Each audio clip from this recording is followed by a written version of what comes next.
Eh ben, bonsoir à tous, merci d'être venus à ce cycle de conférences.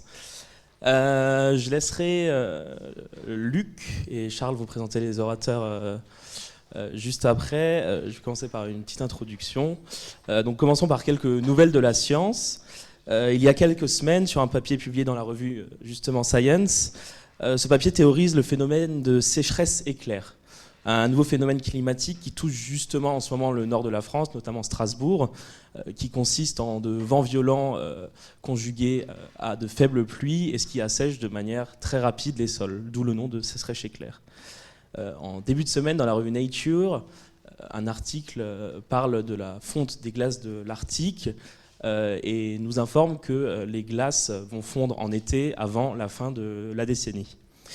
Ce genre de nouvelles deviennent récurrentes à tel point que les questions autour des limites écosystémiques infiltrent peu à peu tous les pans de la société et tous les métiers, ainsi que le nôtre, en tant qu'organisateur, celui de jeunes chercheurs. C'est au fil des conférences et des rencontres avec d'autres chercheurs de tous horizons que nous nous sommes rendus compte que nous avions à peu près tous les mêmes questionnements face à ces crises que nous vivons et que nous aurons à vivre. Cette conférence, du coup, elle est née de cet questionnement, ancré dans une société profondément numérique et technosolutionniste. Alors nous avons voulu inviter des speakers de tous horizons, ce soir un mathématicien et un philosophe, autour d'un cycle de conférences qui ne donnera peut-être aucune réponse, mais qui nous permettra de penser tous ensemble. Je vais laisser la parole à Luc pour présenter notre premier orateur, et je vous souhaite une bonne conférence. Ok, merci. Bon, donc c'est écrit derrière Alexandre, mais je vais quand même vous le dire. Donc le premier orateur, ce sera Guillaume Morano, qui est donc agrégé de philosophie, enseignant en classe préparatoire à Mulhouse, et qui s'intéresse notamment à la question philosophique de la technique. Il a notamment coécrit un ouvrage sur le sujet qui s'appelle « L'âge du Minotaure, penser la technique », et il va aujourd'hui nous partager ses réflexions dans une intervention qui s'appelle « La numérisation du réel ». Voilà, merci à lui. Écoutez, bonjour, merci de me recevoir. Alors, oui, j'ai intitulé effectivement cette conférence « La numérisation du réel ». Alors, je vous propose une intervention en 3 temps. Le premier sera assez factuel. C'est un état des lieux, en quelque sorte, assez rapide sur l'ampleur actuelle de la numérisation. Dans un deuxième moment, j'aimerais bien essayer de reconduire la numérisation à son principe, ou en tout cas à ce que je crois être tel, pour essayer d'en saisir le sens. Et dans un dernier moment, je souhaiterais qu'on questionne l'éthique du numérique qui prétend du coup justement réguler le développement des technologies numériques. Alors mon premier moment, état des lieux. Alors, qu'est-ce qu'on appelle numérisation ? Je crois que je l'apprends à personne dans cette assemblée. C'est le fait d'exprimer une réalité, un texte par exemple, sous la forme de valeurs numériques discrètes, conformément à la logique binaire du code informatique. Alors, donc la numérisation, c'est un rapport au réel fondé sur l'objectivité du nombre et du calcul. Bon. Alors, je crois que au-delà de la définition, le phénomène marquant de ces dernières décennies, c'est que ce rapport numérique aux choses se développe au point de ne plus rien laisser en dehors de lui. On assiste, je crois, à une forme de numérisation totale. Voilà, on pourrait appeler ça comme ça. Alors, première chose qu'on peut constater pour l'illustrer, c'est l'extension d'abord vertigineuse des secteurs d'activité qui sont actuellement concernés par la numérisation. On sait que la première évolution d'Internet, c'était la numérisation des textes, des images ou des sons. Et la seconde révolution a eu lieu lorsque cette plateforme d'information s'est transformée en plateforme sociale planétaire. Premier phénomène, donc, numérisation des rapports sociaux. Alors, au-delà des rapports sociaux, la numérisation s'impose aussi dans le domaine de la production industrielle, à travers le développement de ce qu'on appelle les Connected Factories. C'est Amazon, évidemment, qui en a fourni le modèle. C'est la captation de l'information tout au long de la chaîne de production qui permet ici aux entreprises d'ajuster la chaîne de production, ou la production plutôt, ou la fabrication des biens, à la demande des consommateurs. La numérisation s'infiltre aussi dans l'urbanisme à travers le modèle des smart cities. On sait que dans ces villes intelligentes, numérisées, il s'agit de capter des masses de données générées par les usagers pour optimiser en temps réel l'administration de la ville. Parallèlement, on assiste à une médecine des données. Dans le cadre de cette médecine, c'est la collecte massive des données qui permet donc de déterminer la recherche, l'administration des hôpitaux ou les décisions de santé publique. Au niveau de l'habitat, on nous propose d'habiter des maisons connectées, et ce sont là les murs ou les équipements qui captent des informations sur nos usages domestiques pour nous proposer des services ou des conseils adaptés. Dans le domaine politique, on sait que la sécurité se conçoit maintenant sous la forme de l'open data, une immense collecte de données qui permet aux États d'anticiper sur les menaces potentielles. Donc on voit, ce premier constat, que le numérique s'étend progressivement à tous les secteurs d'activité de nos sociétés.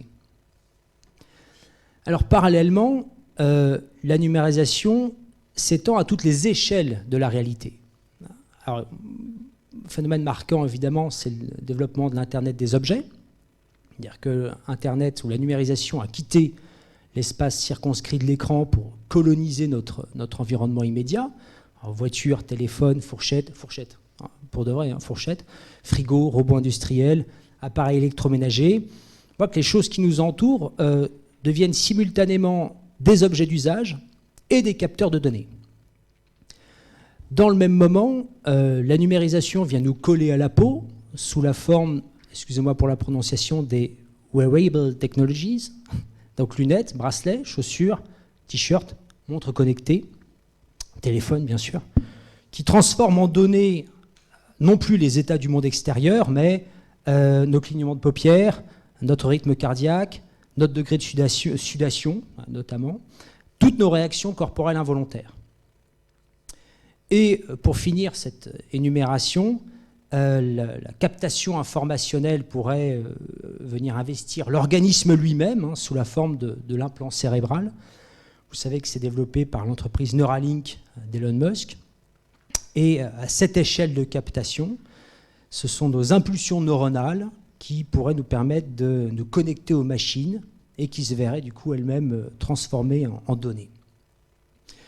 Donc on le voit, chaque fragment du réel se transforme progressivement en une instance de captation et de transformation de l'information. Je pense que c'est le premier constat à faire. Et j'emprunte ces formules assez bien trouvées à Éric Sadin. Tout se passe comme si le réel se recouvrait d'un épiderme de nombre ou encore d'une couche de sensibilité computationnelle. Voilà. Alors, comment appréhender un phénomène d'une telle ampleur? Comment finalement ne pas se perdre dans l'espèce de prolifération indéfinie de la numérisation? Je crois que pour le comprendre, il faut commencer, il y a une espèce de préalable négatif qui consiste à invalider la conception instrumentale qu'on a spontanément de la technique. Je m'explique. Devant un dispositif technique, comme ChatGPT par exemple, on se demande toujours à quoi ça peut nous servir ou, évidemment, en quoi ça peut nous nuire. Et on remarque que ces deux questions, elles supposent toujours d'envisager la technique comme un ensemble d'outils ou de moyens à disposition de la volonté et dont on pourrait faire plus ou moins bon usage. Alors, cette lecture instrumentale de la technique, qu'il a réduit à n'être qu'un ensemble de moyens, Heidegger nous dit qu'elle est à la fois exacte et non vraie. Elle est exacte et non vraie. C'est une formule qu'il emprunte à Hegel dans un tout autre contexte. Elle est exacte parce que les technologies numériques remplissent de fait un certain nombre de fonctions utiles, comme la transmission du savoir, la communication sociale, etc. Mais elle est en même temps non vraie parce qu'elle nous conduit à occulter la manière dont le numérique transforme radicalement le cadre de nos expériences. Ou, si vous préférez, elle nous conduit à occulter la manière dont le numérique reconfigure notre rapport au monde, indépendamment des fonctions qu'il peut par ailleurs remplir.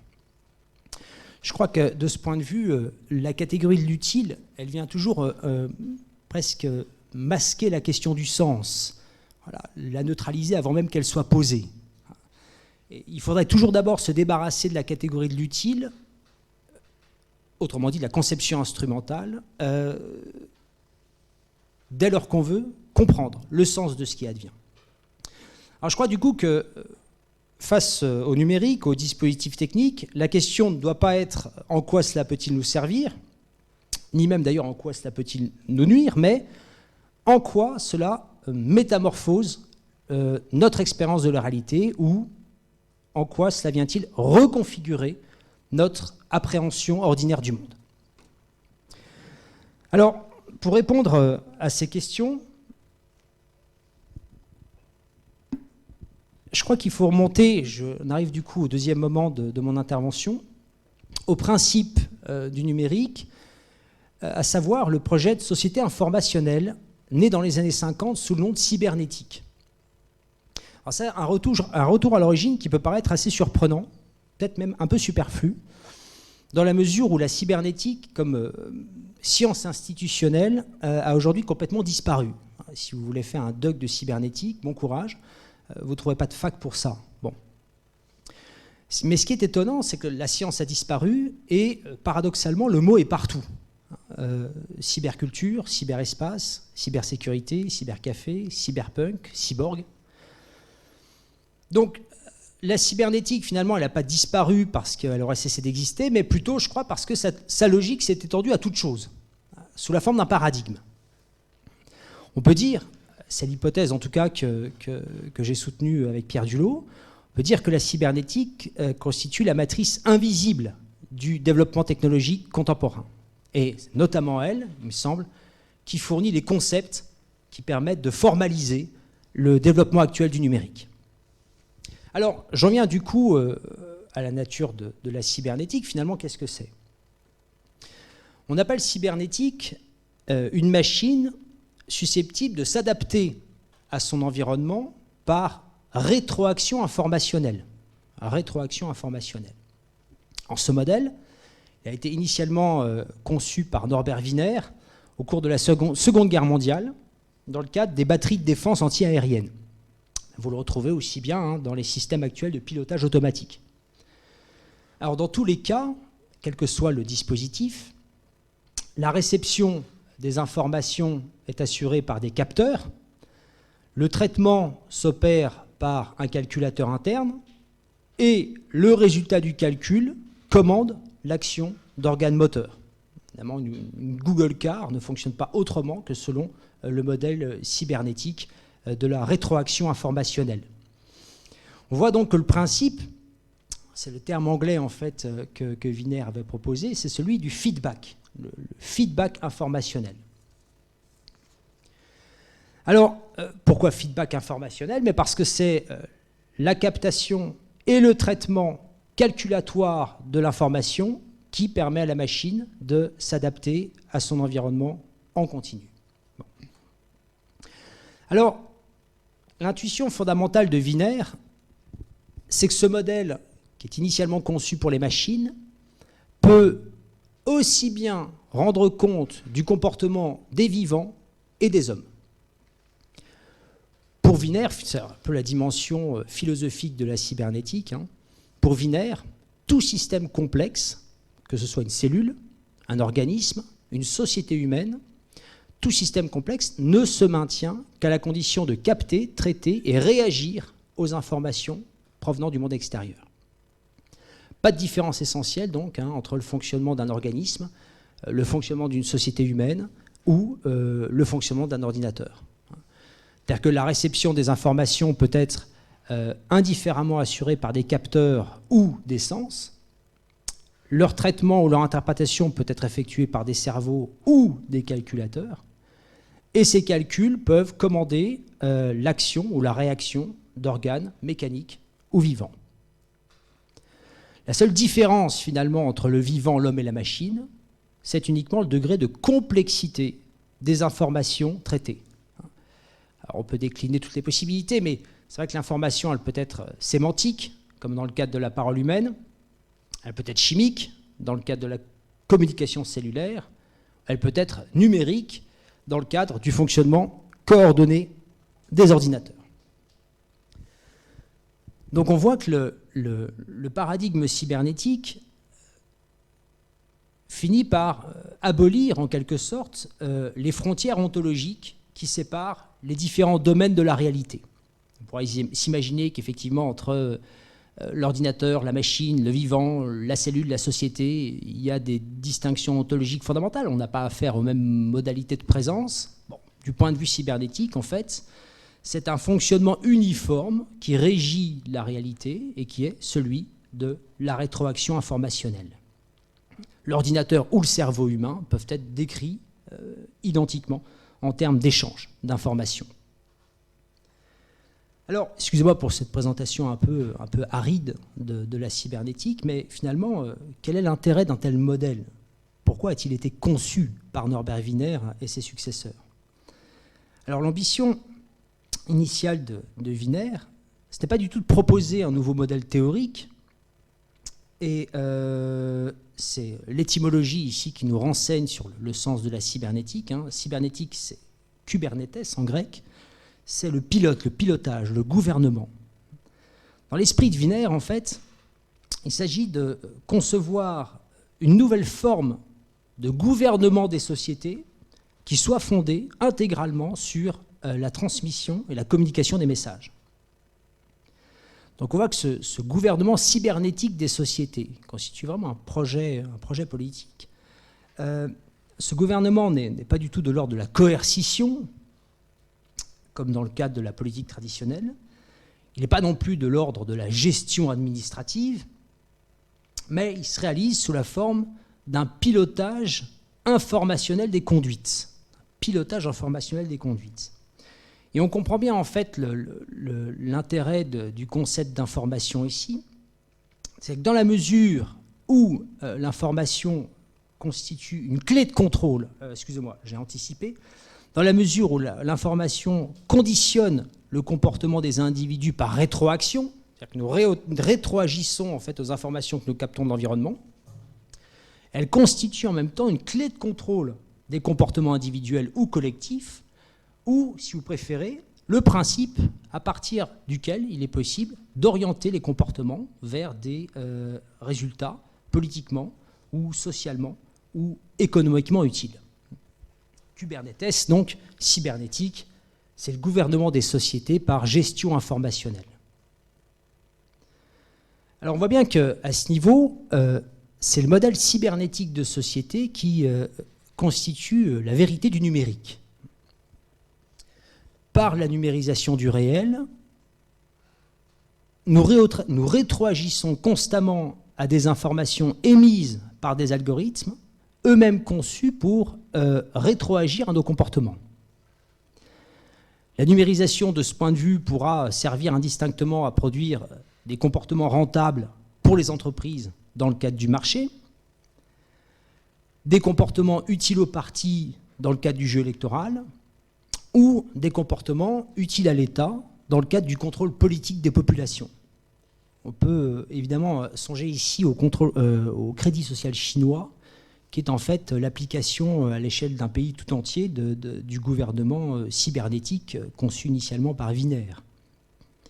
Dans tous les cas, évidemment, l'individu est envisagé comme une machine à réagir à des informations elles-mêmes émises par des machines informationnelles. Alors, comme on le voit, il y a, on l'a dit, bien des usages possibles du numérique, et qu'on pourra les juger bons et mauvais, peu importe. Mais on voit que l'essentiel n'est pas là. L'essentiel, c'est plutôt la manière dont le numérique transforme pour nous le réel en une immense boucle de rétroaction, de sorte que le réel s'informe indéfiniment de lui-même en vue de sa parfaite optimisation. On peut, de ce point de vue, signaler au moins deux paradoxes remarquables. Le premier paradoxe, c'est que ce dispositif technologique qui nous offre finalement d'accéder constamment à un horizon infini c'est en même temps celui qui nous enferme dans la logique circulaire du feedback. Il y a un ouvrage de Coyric très célèbre que les étudiants de philosophie connaissent bien, dont le titre est Du monde clos à l'univers infini. Voilà, c'est pour un titre qui traduit en fait la découverte de l'univers infini au moment de la modernité. Je crois qu'on peut reprendre ici les expressions de ce titre pour dire que finalement l'univers infini du libre accès cache le monde clos de la boucle de rétroaction. Et au sein de cette boucle, on expérimente finalement ce qu'on pourrait appeler une claustration paradoxale. Je vous propose cette expression, puisque finalement la boucle dans laquelle nous nous trouvons enfermés s'accompagne, du moins en apparence, d'une ouverture à un champ illimité de contenu. Second paradoxe, c'est qu'au sein de ce monde clos, le dispositif qui multiplie nos possibilités d'usage ne cesse en même temps de produire nos comportements sous la forme d'un résultat calculé. Alors, je ne sais pas si c'est possible ici de rentrer un peu dans le détail de ce conditionnement numérique des comportements, mais il est clair en tout cas que l'extension du dispositif numérique à l'environnement ne fait jamais pour moi que correspondre à un renforcement du pilotage algorithmique. C'est-à-dire que l'Internet des écrans, je me permets rapidement la remarque, mais j'espère que ce ne sera pas trop rapide, on pourra y revenir après. L'Internet des écrans avait d'abord permis la mise en place d'une économie de la prédiction comportementale. C'est une expression que j'ai empruntée à Shoshana Zuboff dans son ouvrage « Le capitalisme de surveillance ». C'est quoi une économie de la prédiction comportementale ? Sur la base des données déposées par les utilisateurs, il est évidemment possible de prédire leur comportement pour leur adresser des messages susceptibles de les orienter vers des comportements politiquement ou socialement utiles. Ça, la prédiction comportementale. Mais l'Internet des objets, toujours selon Shoshana Zuboff, a permis de dépasser ce premier stade dans la mise en place d'une économie du conditionnement direct des comportements. Alors là, c'est pareil, c'est peut-être une remarque qu'on pourra laisser pour la suite, mais ce qui a constitué le dispositif expérimental de base, c'est le jeu auquel vous avez peut-être déjà joué, c'est Pokémon Go, ça vous parle? Alors en fait, je suis un peu tombé de ma chaise quand j'ai lu ça, mais c'était au départ pas du tout un jeu à destination des jeunes, mais un dispositif expérimental à l'échelle planétaire pour voir jusqu'où il était possible de conditionner les comportements en temps réel, puisque effectivement, en programmant des émoticônes sur les téléphones, on pouvait comme ça conditionner les jeunes à aller dans des endroits ciblés. Et il me semble que les résultats sont parus dans la revue Nature, voilà, avec le problème évidemment du consentement que ça a posé, puisque personne n'était au courant qu'il s'agissait d'une expérimentation. Bon. En tout cas, on comprend bien cette économie du conditionnement direct. Dès que les objets en fait, de notre environnement captent les données de notre comportement, ils peuvent rétroactivement les orienter en temps réel en intervenant sur nos architectures de choix. Pardon. Donc il ne s'agit plus seulement de suggérer un comportement sur la base d'un calcul prédictif, ça c'était le premier moment de la révolution Internet, il s'agit de conditionner les individus dans le temps réel de leur expérience. Alors, vous vous souvenez que pour Heidegger, la technique contemporaine, je vous l'ai dit, ne se réduit pas à un ensemble de moyens ou d'instruments dont on pourrait faire plus ou moins bon usage. Elle est plutôt ce qui, l'expression n'est pas exactement de lui, mais au moins elle simplifie le propos, elle est ce qui reconfigure notre rapport au monde. Et, je me permets du coup de préciser le propos de Heidegger, elle est l'opératrice d'une transformation du réel par lequel celui-ci se trouve systématiquement organisé en une somme de ressources immédiatement disponibles. Opératrice de transformation du réel par lequel il est transformé en une somme de ressources immédiatement disponibles. Disponibles pour la consommation, disponibles pour l'exploitation. Je vous donne quelques exemples pour rendre la chose plus parlante. Sous l'effet de la technique, ce sont les sous-sols qui sont transformés en réserves de minerais, les fleuves qui se transforment en réserves d'énergie électrique, les océans qui adviennent comme des stocks de poissons, les vivants qui sont produits comme réserves de nourriture, les embryons surnuméraires comme des stocks de cellules souches, les montagnes qui viennent des réserves d'énergie destinées à l'industrie du divertissement, etc., etc., etc. Aucune dimension du réel, finalement, qui n'échappe à cette mise en stock, mise en réserve, mise en ressources. Bon. Alors, finalement, la technique, pour Heidegger, on l'a compris, c'est une modalité fondamentale de notre appréhension du monde, et plus précisément, la manière dont nous organisons toutes les dimensions du réel sous la forme d'une ressource immédiatement disponible. Alors je crois que c'est dans cet horizon général qu'il faut comprendre la numérisation du monde à laquelle on assiste. Finalement, avec la numérisation, ce sont nos comportements individuels et collectifs qui finissent par s'intégrer eux-mêmes à la sphère du commissible, comme le dit Heidegger. Autrement dit, ce sont nos comportements qui se trouvent eux-mêmes produits sous la forme de ressources économiquement ou politiquement exploitables. Alors, pour finir cette intervention, je voudrais dire deux mots, peut-être un peu plus quand même, sur l'entreprise de régulation éthique du numérique. Alors, on sait qu'en réponse à cette numérisation du réel, une éthique du numérique s'est constituée, et elle prétend réguler les technologies à partir des valeurs héritées de la tradition humaniste, comme le bien-être des individus, l'autonomie du sujet, la dignité de la personne, etc., etc. À titre d'exemple, d'ailleurs, je crois que le dernier rapport du Comité national consultatif de l'éthique du numérique s'est penché sur la question des chatbots et des deadbots. Voilà, donc tous ces dispositifs conversationnels, en fait, dont on peut faire usage sur Internet, bon, mauvais usage, voilà, c'est la question. Alors, je ne prétends pas, en ce qui me concerne, juger l'éthique du numérique en termes d'efficacité. Je crois que la question, en tout cas à laquelle moi je ne peux pas répondre, c'est la question de savoir si elle peut effectivement réguler quoi que ce soit. Peut-être, j'en sais rien. Je voudrais plutôt pointer deux contradictions ou deux paradoxes qui me semblent travailler au cœur de cette entreprise de régulation. Alors, premier paradoxe, il me semble que réguler le développement du numérique suppose nécessairement de l'envisager comme un ensemble de moyens moralement neutres qu'il faut mettre au service de fins qui sont éthiquement bonnes. Voilà. ChatGPT, c'est moralement neutre, c'est ni bien ni mal en quelque sorte, tout dépend de l'usage qu'on en fait. Il y a des bons et des mauvais usages, et ce sera à l'éthique de les définir, de prescrire les bons, de condamner les mauvais, etc., etc.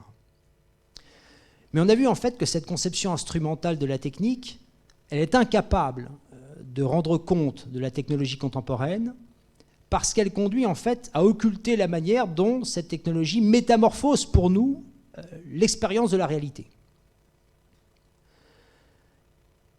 Alors en conséquence, premier paradoxe, l'entreprise de régulation numérique ne peut avoir de sens qu'à la condition d'entretenir une conception instrumentale de la technologie qui la condamne en même temps à ignorer la vraie nature de ce qu'elle régule. Je suis désolé, c'est une formulation un peu dense. Je peux vous la faire en plus simple si vous voulez. Le présupposé qui rend l'éthique du numérique opérante est en même temps ce qui la condamne à passer à côté de la vérité de son objet. Donc ça, c'est, il me semble, le premier paradoxe. Deuxième paradoxe, peut-être légèrement plus complexe, je l'énonce tout de suite et je développe, je vais m'efforcer de l'expliciter après. L'éthique du numérique prétend finalement réguler un domaine qui transforme en profondeur les présupposés dont elle a besoin pour être valide. Voilà, ça, c'est l'énoncé du paradoxe. Elle régule un domaine qui transforme les présupposés dont elle a besoin pour être valide. Je m'explique. Toute l'éthique moderne suppose finalement, pour être valide, l'existence d'un sujet autonome. Autrement dit, ce qu'on appelle en philosophie un sujet doué d'une intériorité inviolable et au sein de laquelle il lui est possible de se donner à lui-même des principes qui vont orienter son action. Sans cette intériorité inviolable du sujet, il n'y a pas de liberté, il n'y a pas d'autonomie et la morale ou l'éthique cesse du coup d'avoir le moindre sens. Or, il me semble que l'idée de norme et le principe d'un sujet autonome c'est précisément ce qui se trouve reconfiguré par les technologies du numérique. Comme on l'a vu, ces technologies, elles contribuent d'abord à diffuser une conception cybernétique de la subjectivité. Alors, selon cette conception cybernétique du sujet, le sujet n'est pas essentiellement une intériorité inviolable, douée d'autonomie, c'est au contraire un système constamment traversé par des flux d'informations auxquels il est amené à réagir. Le sujet cybernétique, si vous préférez, c'est un sujet sans intériorité et pour lequel l'idée d'autonomie n'a strictement aucun sens. On comprend donc qu'avec la numérisation du réel, c'est le sujet de l'action et donc le fondement de l'éthique qui se trouve intégralement reconfiguré. Alors cette conception cybernétique du sujet, elle rend elle-même, deuxième moment, possible une redéfinition algorithmique de la norme. J'espère que c'est pas trop, ça va. J'espère que c'est pas trop compliqué. Mais grosso modo, la norme, c'est traditionnellement une règle de conduite que l'individu se donne et qui va définir pour lui le comportement vertueux. Or, les technologies du numérique, elles rendent progressivement possible un pilotage éthique des conduites. À titre d'exemple, il m'en fallait un parce que sinon ça peut paraître un peu abstrait, on peut penser à la diffusion des compteurs connectés, par exemple, vous voyez, avec leur impératif de sobriété énergétique. Je crois que c'est les compteurs Linky, notamment, et à travers un compteur Linky, on est informé en continu de nos consommations d'énergie et on peut du coup adapter nos comportements dans l'horizon d'une consommation responsable. Bon. Ça a l'air tout à fait anodin, mais il se trouve que dans le cadre de ce dispositif, la norme n'est plus une règle que je me donne librement à moi-même, c'est l'effet d'une optimisation éthique des comportements opérés par la machine. Donc on comprend que pour avoir du sens, l'éthique du numérique doit postuler son indépendance à l'égard du domaine qu'elle régule, et c'est justement ce qui la condamne à ignorer la colonisation que le numérique opère sur la sphère de l'éthique elle-même, et notamment la manière dont elle en redéfinit fondamentalement les principes, que ce soit le principe du sujet ou le principe d'une norme que le sujet se donnerait à lui-même. Alors je crois que je me permettrai cette synthèse pour conclure, que l'éthique du numérique est finalement confrontée à une espèce d'alternative impossible et qui est à mon avis celle à laquelle est confrontée toute la bioéthique. Je vous propose l'alternative, c'est soit reconnaître que les technologies du numérique reconfigurent entièrement notre expérience du réel et jusqu'au fondement de l'éthique et rendent du coup insensée l'entreprise de régulation des usages, soit, deuxième possibilité, prétendre réguler effectivement les usages, ce qui est conforme à la mission qu'elle se donne, et se condamner du même coup à ignorer le sens et la portée réelle de ce qu'elle prétend réguler. Il me semble que, quelle que soit la dimension de la bioéthique qu'on questionne, on est toujours confronté à cette alternative-là. Une conception instrumentale, en fait, qui rend possible la régulation, mais tout en condamnant finalement la régulation à méconnaître l'essence de ce qu'elle régule, ou une reconnaissance de ce qui est en jeu, qui rend d'une certaine manière l'entreprise de régulation insensée ou fondamentalement inopérante. Voilà. Écoutez, j'avais une mini-conclusion, mais il me semble qu'on peut en garder les différents éléments pour la discussion. Je vous remercie de m'avoir écouté. Et je vais passer la parole.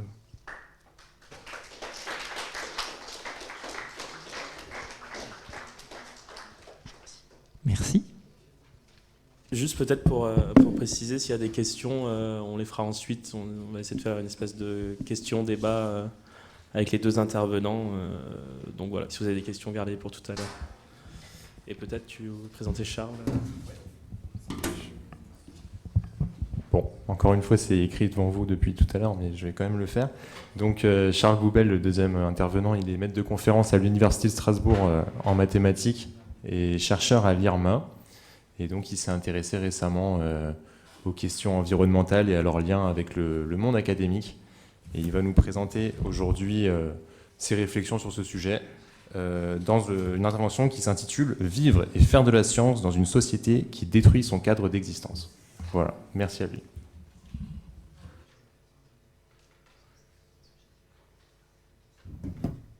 Bonsoir.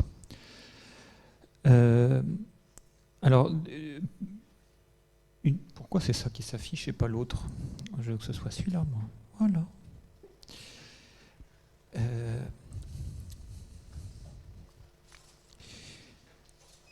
Un petit détail pour commencer. Dans le thème de la journée, il y a le mot numérique. Bon, j'en parlerai pas parce que c'est pas ma partie. Je parlerai de tout le reste, les défis, les crises, voilà. Par ailleurs, je ne vais pas vous donner une présentation de connaissances que j'aurai. J'ai été sollicité par les gens qui ont organisé, essentiellement à cause de ce que j'ai réalisé dans la filière où j'enseigne, où j'ai mis en place avec des collègues des enseignements environnementaux. Et je n'ai pas de compétences académiques pour vous parler du sujet du jour. La seule chose que j'ai, c'est un témoignage. Donc ce sera ça, je vais vous donner un témoignage qui se conclura tout de même, en fonction du temps, par un petit peu d'apport académique, mais ce ne sera pas des maths, ce sera de l'histoire. Voilà, à titre d'exemple de ce que j'ai pu mettre en place là où j'enseigne. Voilà, donc je le redis, j'ai pas de légitimité particulière et c'est la première fois que, en tout cas dans un cadre universitaire, je fais un exposé où finalement je ne vais pas être tenu à la neutralité, où je vais vous, à la fois, comme j'ai dit, vous présenter le témoignage de mon parcours sur ce sujet depuis 4 ans et quelques convictions. Alors les convictions, mes collègues me charrient souvent pour la longueur de mes diaporamas. Donc finalement, avoir très peu de temps pour préparer quelque chose peut avoir un avantage. C'est qu'il y a une diapo, vous voyez, donc je ne vais pas vous assommer. Alors, je commence par un témoignage sur comment je suis arrivé à mettre en place ce que j'ai mis en place. Ça a commencé par 2 choses. Disons, la plus grosse, c'était simplement que j'ai lu le rapport du GIEC. C'était en 2019. Alors le rapport, non, ça fait 6000 pages. J'ai lu le résumé pour décideurs du groupe 1 du GIEC. En 2019, parce que je passe les détails, mais j'ai fini par me dire que quand même, les médias ne devaient pas bien m'informer sur toutes ces histoires. Je vais aller voir la source. Et ça a été un choc grave dont j'ai mis plusieurs années à me remettre, juste dès les quelques premières pages, quoi. Et pourtant, je crois que tout le monde sait bien qu'il y a un gros problème, et je le savais plutôt plus que la moyenne, vu ma façon de vivre. Je n'avais pas conscience ni du degré de gravité des problèmes, ni du degré d'urgence d'agir. C'est-à-dire que c'est déjà beaucoup trop tard pour plein de trucs.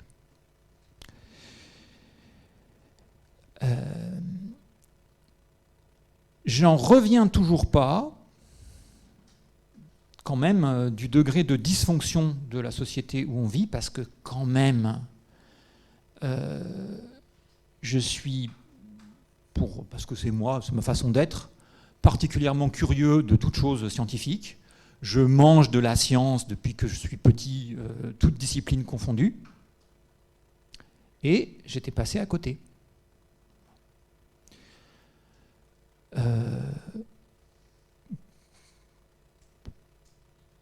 J'écoute beaucoup France Culture, notamment toutes sortes d'émissions politiques. Et vraiment, j'étais biberonné à ça, parce que ça m'intéresse. Et pendant 15 ans d'écoute régulière. y compris d'émissions politiques, jamais, il n'y a eu une émission, même pas dont le thème ce soit ce genre de choses, mais qui l'évoque sérieusement. Et même pour une émission politique précise hebdomadaire que j'écoutais, voilà, qu'il l'ait simplement évoqué une seule fois, juste en parler. Alors que parmi toutes les questions qui se posent maintenant, la question environnementale, plus largement que climatique, c'est un peu l'Everest de tout le reste. Et donc, en lisant ce rapport, j'ai eu ce double choc, d'une part de voir la réalité, et d'autre part le degré de dysfonction de la société, parce que ce que je vous ai dit, quoi. Alors, là, je me suis posé la question, bon, qu'est-ce que je peux faire ? Eh bien, ce que je peux faire à la place où je suis, c'est d'enseigner. Et là, je vais être... oui, enfin... puisque je suis là pour donner, je vous ai dit, à la fois un témoignage et des convictions, donc j'y vais, je vous donne mon témoignage et mes convictions. Un système éducatif, et y compris une université, qui ne parle pas de ces sujets sérieusement à son public étudiant, leur ment. Du jour où j'ai lu ces pages, je ne pouvais plus faire TD de maths. Il y a le programme, on me demande de faire le programme, je fais le programme. Sans avoir la sensation en continu, je mens à mes étudiants et mes étudiantes. Je fais comme si tout était normal. Et je suis une institution qui prépare l'avenir des gens en leur donnant de la connaissance. Je suis payé pour ça, et compétent pour ça, et je le fais, et voilà. Comme si j'étais pas sur le Titanic qui coule. Alors ça ne veut pas dire que c'est pas utile ce que je fais, ça reste très utile, et je continue d'enseigner des maths. Mais le faire au sein d'une institution qui ignore ces affaires, les gens s'informent s'ils veulent, il y a les médias, il y a le débat politique. Oui, non, mais le travail de l'université, c'est de former les gens. Et on est en train de détruire l'habitabilité de la Terre sur de très larges zones. Et l'habitabilité dans le reste sera amoindrie. Et là-dessus, il y a une masse de choses qui sont des connaissances, qui ne sont pas de l'ordre du débat politique, qui sont des choses qu'il faut savoir pour pouvoir avoir ensuite un débat démocratique informé. Et ça, c'est l'arène démocratique. C'est pas OK, mais il y a des choses à savoir.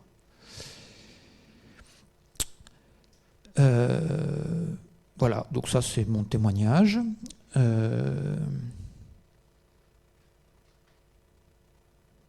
Oui, c'est à peu près tout. Peut-être ici une autre chose. Je vous avais dit qu'il y a deux choses qui m'ont fait démarrer ce que j'ai fait. Une autre, c'était... donc j'enseigne des maths dans un IUT, dans une filière chimie d'IUT. Et en discutant sur Twitter avec une philosophe, elle m'indique un bouquin... Voilà. Gouverner un monde toxique de Soraya Boudia et Nathalie Jass, qui sont des philosophes, sociologues et historiennes des sciences. Nathalie Jass a été maître de conf ici et depuis elle est prof à Paris, je crois.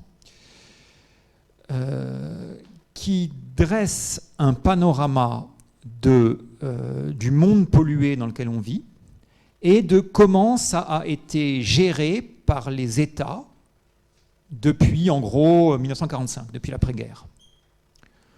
Bon, je trouve ça intéressant, donc j'ai pris le titre qu'elle m'indiquait, j'ai lu. J'ai appris plein de choses. Et puis là-dessus, il y a eu le Covid qui est arrivé, et tout un tas d'étudiants et d'étudiantes qu'on a ont eu, qui sont en formation professionnelle, qui doivent faire un stage dans une entreprise pour valider leur diplôme à la fin. Et les stages ont été annulés pour cause de confinement. On a eu un stage sur 3 qui a été annulé. Et le gouvernement nous a permis, in extremis, par un changement réglementaire, de quand même valider des diplômes, parce qu'il faut bien, par des stages de biblio. Donc c'était à notre charge de prendre les étudiants qui avaient leur stage annulé ou les étudiantes qui avaient leur stage annulé. Il m'est échu le stage d'une étudiante. Et je me suis dit, pourquoi pas la faire travailler là-dessus. Ce que j'ai fait. Il m'est échu l'étudiante la plus en difficulté de toute la promo. Bon, elle a eu son diplôme, hein. Mais vraiment, lire des livres, ce n'était pas son truc. Et à la fin je vais me donner à lire, puis un travail dessus. On était 2 personnes de l'équipe enseignante à la faire soutenir. Et à la fin, chose à quoi je ne m'attendais pas, elle m'a beaucoup remercié de lui avoir fait découvrir énormément de choses dont elle n'avait pas idée. Et là, je me suis dit, il y a un problème. On forme des chimistes, on leur donne... Je vais être bref et brutal, ce n'est pas complètement vrai, mais je vais être bref et brutal. Ok, on forme des exécutants et des exécutantes de la machinerie industrielle qui a besoin de gens qui font. On ne leur donne aucune idée, déjà simplement de l'état des lieux du monde pollué dans lequel on vit. Et moi-même, j'ai appris plein de choses, je ne me rendais pas compte du degré de dommage devenu universel des pollutions.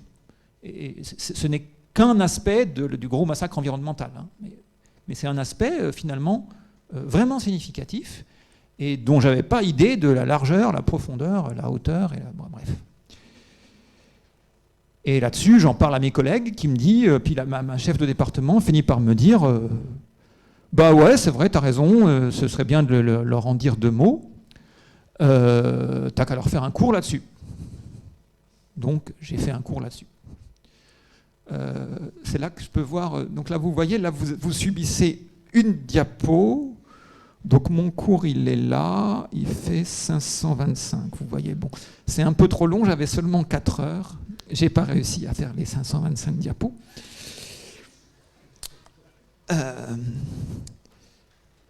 Et puis, non seulement aucune idée de l'état pollué, mais également de comment on en est arrivé là, de quels sont les mécanismes législatifs créés par les États pour réguler ou ne pas réguler tout ça.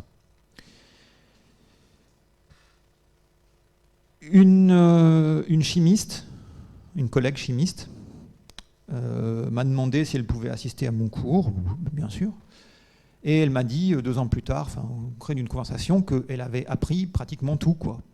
Donc c'est ce que je vous ai dit sur les techniciens chimistes qu'on forme, c'est parfaitement vrai aussi pour tous les scientifiques que toutes les institutions d'enseignement supérieur forment et ont formé depuis des décennies.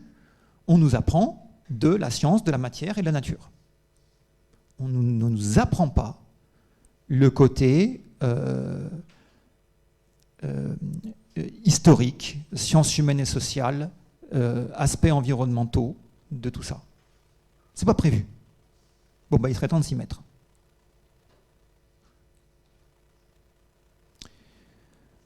Voilà, alors après, j'ai mis pas mal de choses en place dans la mesure de ce qui est possible pour une initiative individuelle au sein d'un système qui n'est pas prévu pour ça, c'est-à-dire pas grand-chose, mais pas rien. Voilà, ça c'était mon témoignage. Ensuite, je vous avais dit que je vous donnerais quelques convictions. Donc en voilà. J'en ai plein d'autres, mais je me suis dit, je vais en mettre... Quelles sont, si je dois faire passer 3 idées, c'est quoi les 3 convictions les plus principales ? Notre société industrielle, moderne, devenue mondiale maintenant, même si le bout dans lequel on est n'est pas le même que les façons dont ça se passe au Bangladesh, au Niger, bon. Mais c'est un même gros système, et radicalement dysfonctionnel. C'est pas il y a des problèmes, non. Ce n'est pas fonctionnel. La preuve, on détruit l'habitabilité de la Terre, enfin, lisez le rapport du GIEC. Hein. Et c'est pas si facile de s'en rendre vraiment compte et d'assumer vraiment. J'ai mis un certain temps à l'assumer, et puis il y a même, c'est psychologiquement un peu difficile parce que, on a besoin de vivre, quoi, et être 100% du temps en se disant je vis dans un monde radicalement dysfonctionnel. C'est pas si évident. Il y a quelque chose que j'ai dû me construire pour vivre dans ce truc, quoi, en tenant les deux, en continuant de vivre, mais sans lâcher le fait que tout ça est parfaitement dysfonctionnel.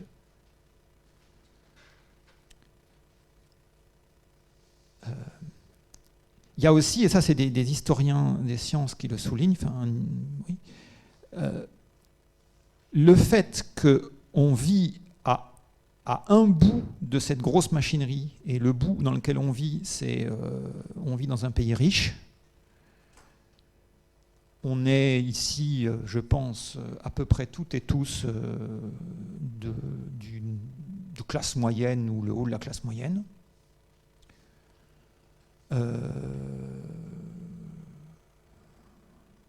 Pratiquement tout le monde blanc. En plus, me concernant, un homme hétérosexuel. C'est pas frappant. Voilà, ça fait beaucoup de pare-choc, tout ce que je viens de vous dire fait beaucoup de pare-choc à la dysfonction, quoi. Et c'est pas si évident de se rendre compte à quel point tout ça est dysfonctionnel. Pourtant, ça l'est. J'ai parfois besoin d'aller retrouver, relire, reprendre un rapport et lire. Parce que quand on voit le monde fonctionner, on n'a pas l'air. Hein. Est-ce que c'est bien marqué ce qui est marqué? Je retourne, j'ouvre. Oui, c'est marqué ce qui est marqué. Oui. Et ce fait que la dysfonction frappe les gens de façon complètement inégalitaire participe au fait qu'elle a pu se mettre en place. Ça participe au fait que la société a un défaut de conscience de ce qui se passe. Je ne suis pas en train de vous donner deux choses indépendantes l'une de l'autre, quoi, avec la dysfonction et les pare-chocs à la conscience de la dysfonction. Ça marche ensemble. Voilà, et je ne sais pas comment c'est pour vous, mais si vous avez des émotions du type de la colère ou de la rage, de la détresse, un sentiment d'irréalité, vous avez raison, et le reste du monde qui n'éprouve pas ce genre de truc a tort. Voilà. J'en profite, c'est la première fois de ma vie où je suis dans un exposé avec un micro devant un auditoire, où je peux donner mes convictions sans me dire non, je suis un prof, je fais cours, parce que quand je suis un prof, je fais cours, et pas du tout ce genre de truc. Voilà, ça c'était la première conviction. Ça n'apporte aucune réponse. En fait, en vous parlant de ma première conviction, je me rends compte que je vous ai déjà parlé de la deuxième, enfin, la première phrase. Je pourrais développer un peu, mais je ne vais pas le faire, parce que je vais avancer un peu quand même. Mais donc je relis juste ce que j'ai marqué. Un de mes réflexes, quand j'ai quand j'ai lu le rapport du GIEC, ce genre de truc, ça a été de lire des sciences sociales, de l'histoire, des sciences humaines, un peu de droit, pour comprendre ce qui se passe. Parce que ce qui se passe, ce n'est pas un problème physico-chimique. Et dans tout ce qui surnage de ce que j'ai lu, il y a vraiment une chose essentielle, qui est que les inégalités abyssales du monde qu'on a construit et le massacre environnemental, c'est deux faces de la même pièce. On ne peut pas penser l'un sans l'autre. Ni dans un sens, ni truc sans bidule, ni bidule sans truc.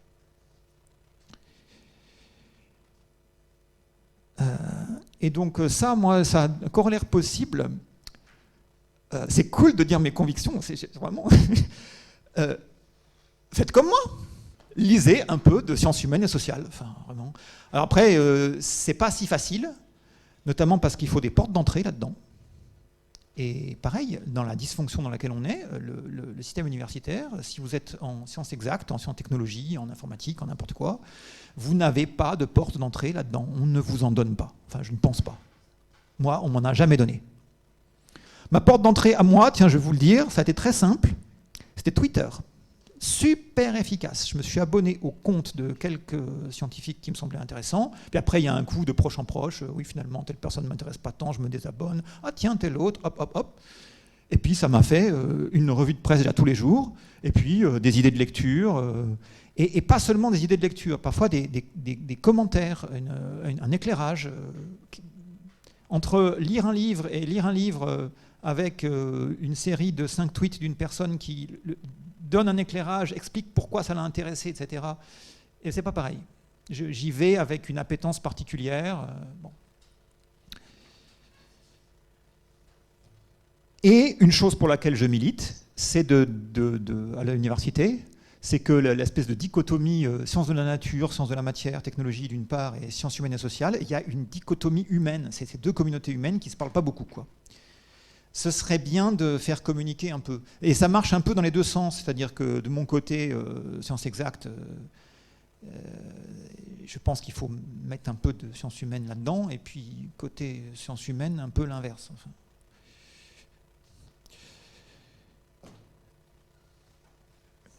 J'apporte aucune réponse, je ne sais pas comment faire ça. Je sais juste que c'est difficile. Peut-être un tout petit témoignage. Il y a des institutions qui commencent à le faire un peu. Eh bien, c'est pas tant que ça les universités, c'est les écoles d'ingé. Pas toutes du tout, hein. Mais là où j'ai vu un petit peu, eh ben, c'était dans des écoles d'ingénieurs. Parce que leur but n'est pas d'enseigner une discipline, comme une fac de chimie ou une fac d'informatique. Leur but est de former des professionnels d'un machin.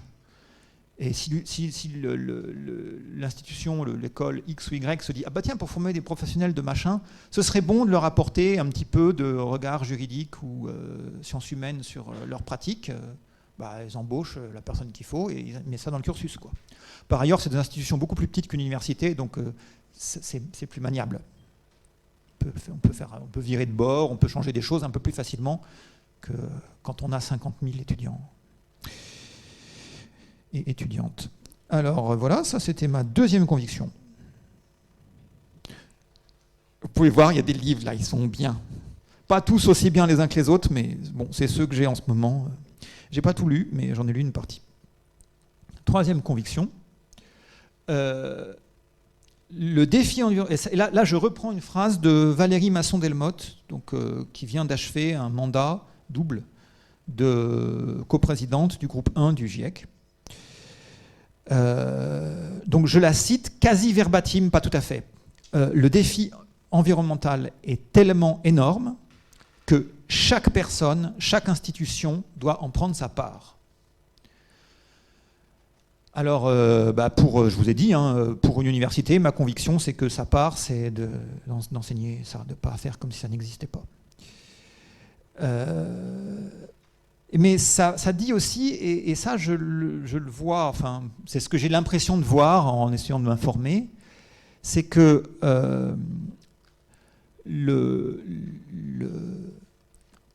bon, déjà, oui, non, pardon, la science est indispensable. Ça reste, quand on lit les rapports du GIEC, on ne s'en sortira pas sans jouer sur tous les leviers, et jouer sur le levier progrès scientifique, c'est indispensable. On en a besoin, on en dit plein de choses. Donc la science est indispensable. Mais la politique l'est encore plus. Et la politique, c'est pas seulement les chefs d'État et de gouvernement, quoi. Oui, beaucoup, malheureusement. Mais pas seulement. C'est aussi des collectivités locales, des élus à plus petit niveau, et c'est aussi toutes sortes de responsabilités qu'on peut être amené à occuper où qu'on soit, quoi. Dans une entreprise, dans une institution quelconque. Et je pense vraiment qu'à ce niveau intermédiaire, il y a des choses à faire, quoi.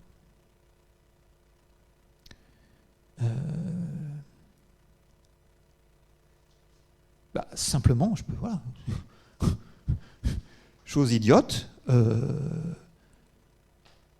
je peux vous dire, parce que je l'ai fait, juste une personne qui se dit bon maintenant il faut qu'on bouge un peu dans un misérable département de chimie, d'IUT, de machin chouette, ça peut entraîner un peu des choses. Oui, voilà.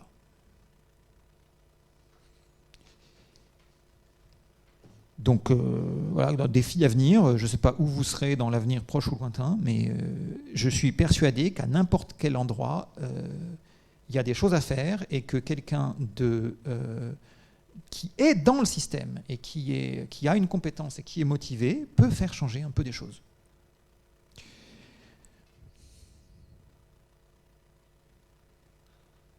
Ben voilà, ça c'était mes convictions. Après, j'avais quelques petites anecdotes quand même pour vous montrer la dysfonction et le genre de trucs qu'on peut faire qui illustrent un peu ça.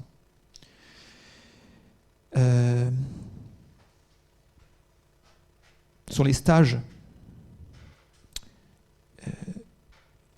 les étudiants et étudiantes qu'on forme partent en stage et découvrent quantité de milieux professionnels et de secteurs industriels. Et parfois, ça touche beaucoup à des problématiques environnementales. Pourtant, ce n'est pas prévu qu'on leur en parle. Donc voilà, exemple, j'avais cette année, je suivais le stage d'une étudiante dans une entreprise de formulation de béton, enfin bref. Le béton et la construction, c'est un sujet environnemental de première grandeur. Notamment parce que fabriquer du ciment, ça émet du CO2, c'est de la stoichiométrie. Il faut regarder la réaction chimique. Bon. Eh bien, elle faisait, parce que ce qui était prévu, c'était un stage un peu exécutif, enfin, il fallait faire des analyses de routine, et bon, elle faisait ça très bien. Et il se trouve qu'à la fin de ma visite sur place, il y avait l'encadrant du stage, la stagiaire et moi, et puis je commence à brancher l'encadrant sur les thématiques environnementales. Tiens, vous utilisez du sable, le sable, les réserves sont finies et on risque d'en manquer. Est-ce qu'on peut formuler des bétons moins émetteurs? Est-ce que l'entreprise a des actions dans ce genre de choses? Et il se trouve que cet ingénieur était tout à fait intéressé par le thème. J'ai appris plein de trucs, on a discuté presque 1 heure devant la stagiaire, c'était très intéressant.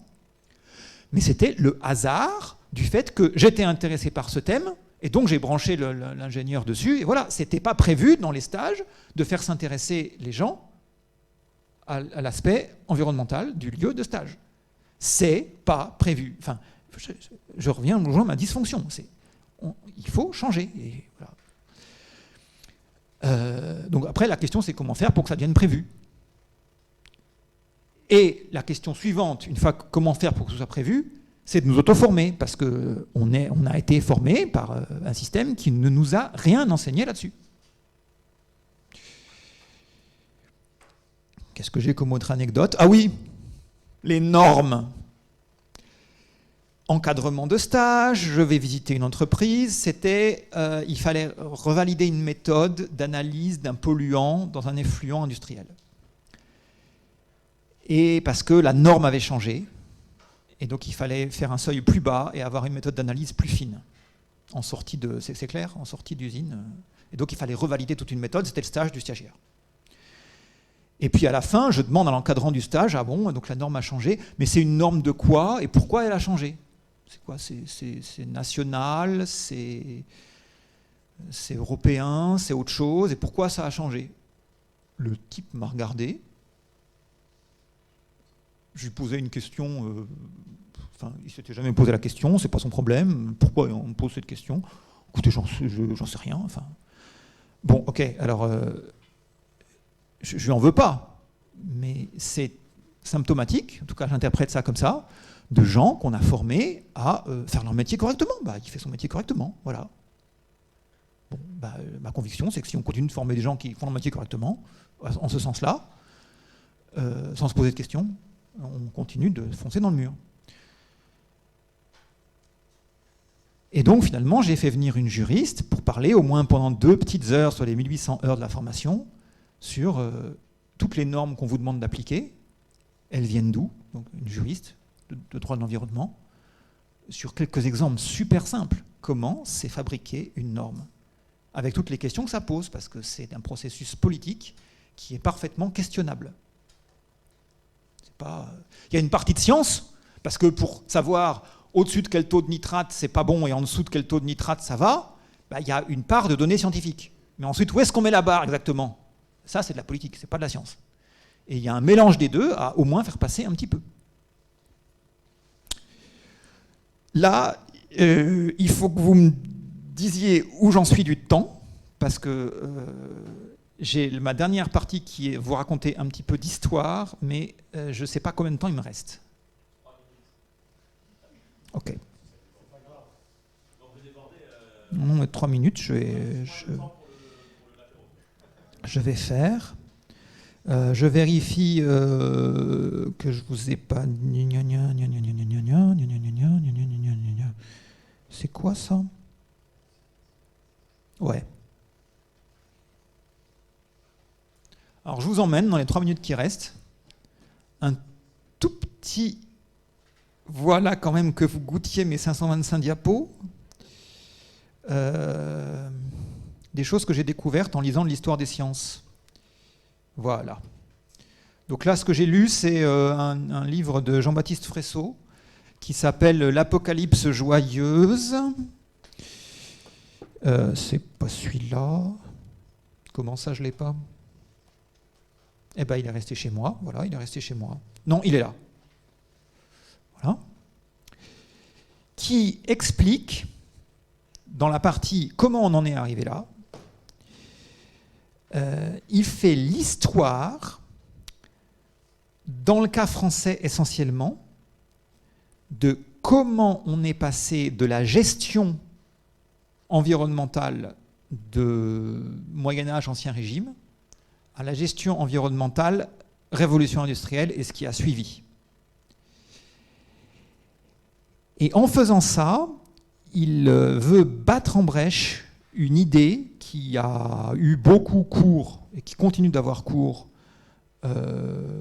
aujourd'hui, qui est finalement on ne s'était pas bien rendu compte, et puis aujourd'hui on devient une société réflexive. Donc ça c'est Ulrich Beck qui sur ce point-là il le démolit, c'est fini, il y a plus de, après son travail de recherche là-dessus, il n'y a plus de contestation. Ce que raconte Ulrich Beck sur ce point, c'est pas vrai, quoi.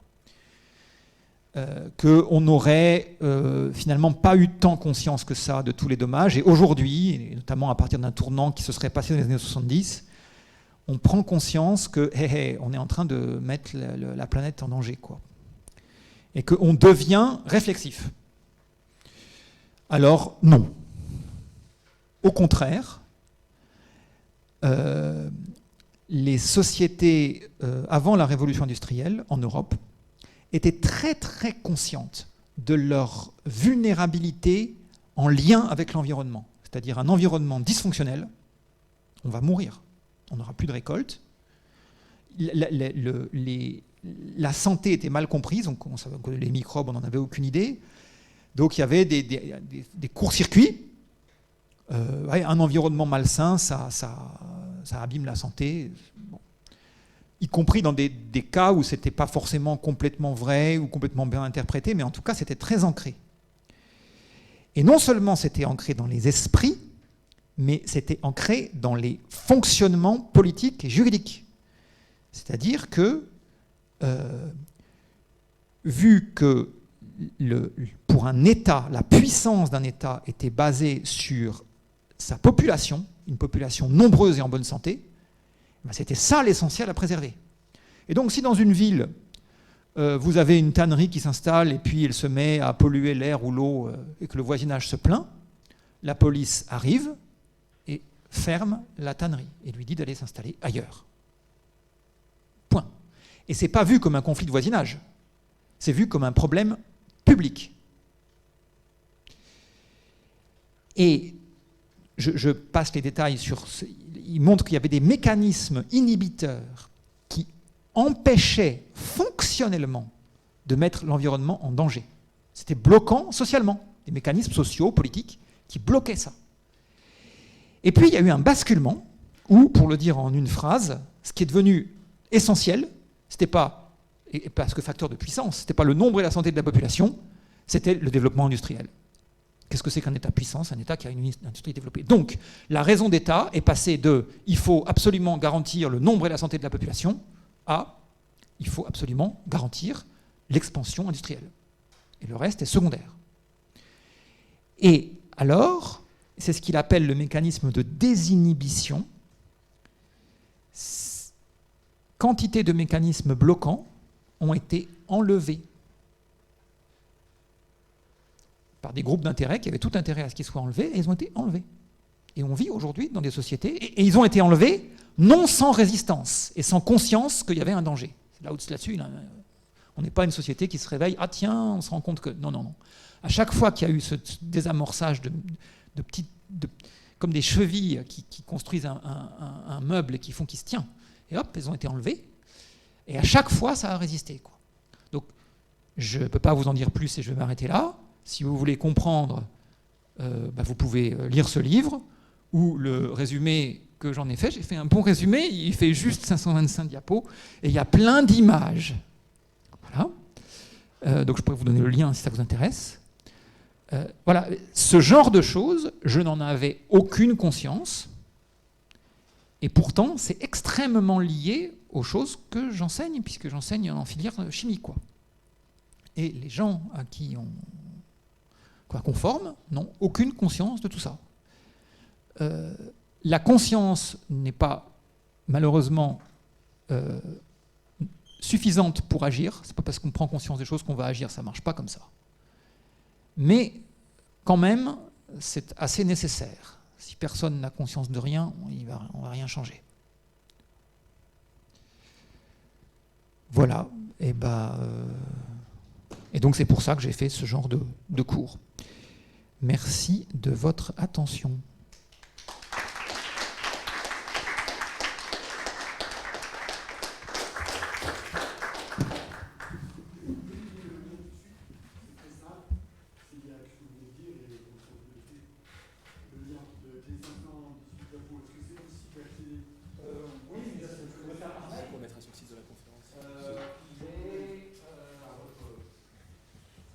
On le mettra sur le site de la conférence, comme ça vous l'aurez tout de suite. Et voilà, donc merci Charles Boubel pour votre intervention. Et on aimerait peut-être mettre en perspective les deux interventions qui ont été assez différentes et assez originales à leur manière. Donc par des questions, est-ce que quelqu'un a une question ? Allez-y, monsieur.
J'ai arrêté.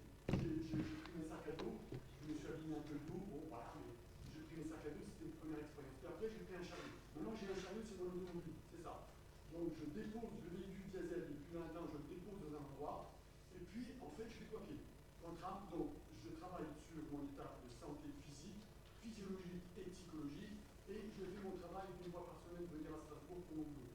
Et bien ça c'est un exemple aussi de transition écologique et concrète.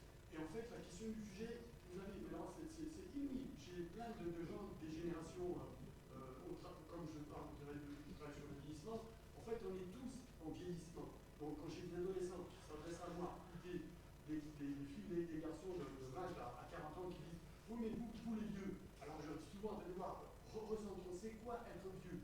Et effectivement vous touchez le système libéral, je ne l'ai pas dit comme ça, mais moi je dirais le système capitaliste, c'est tout le système libéral. Alors, on peut reprendre plein d'auteurs, c'est pas grave.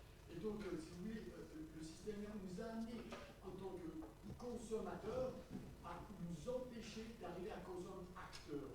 C'est des choses très simples, biocoop, consommateur, voilà. C'est en fait toute une expérimentation, autant pragmatique que théorique.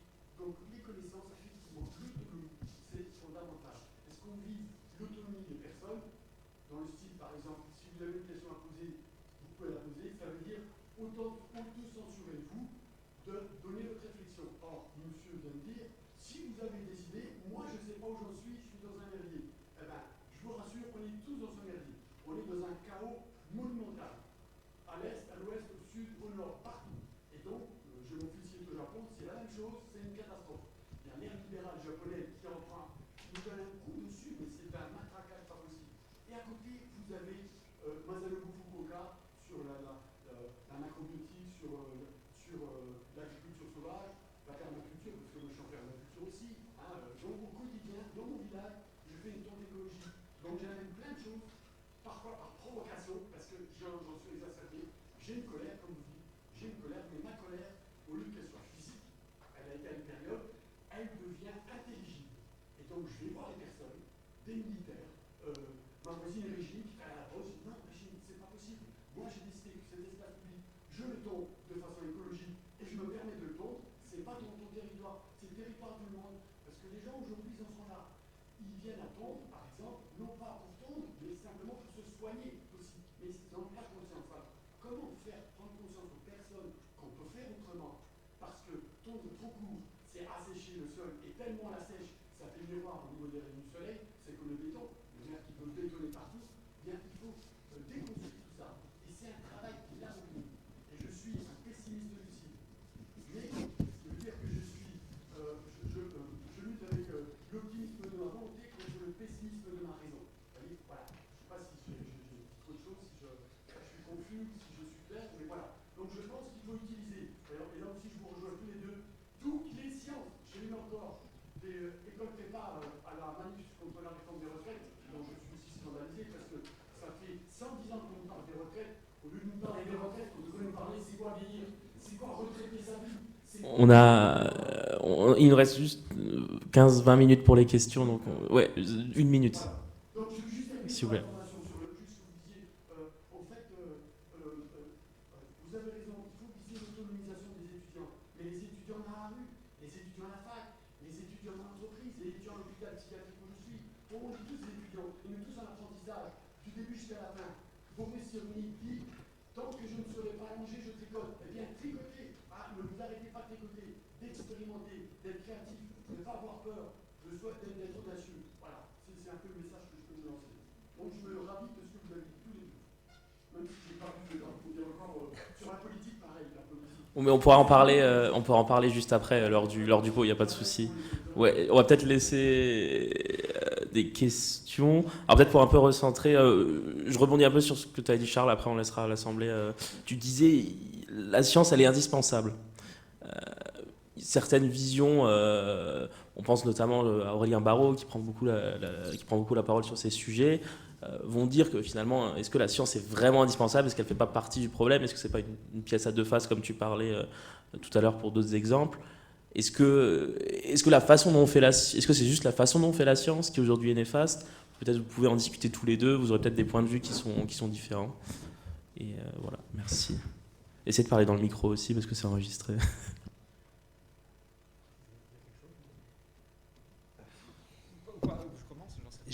Ouais, je vais te laisser commencer.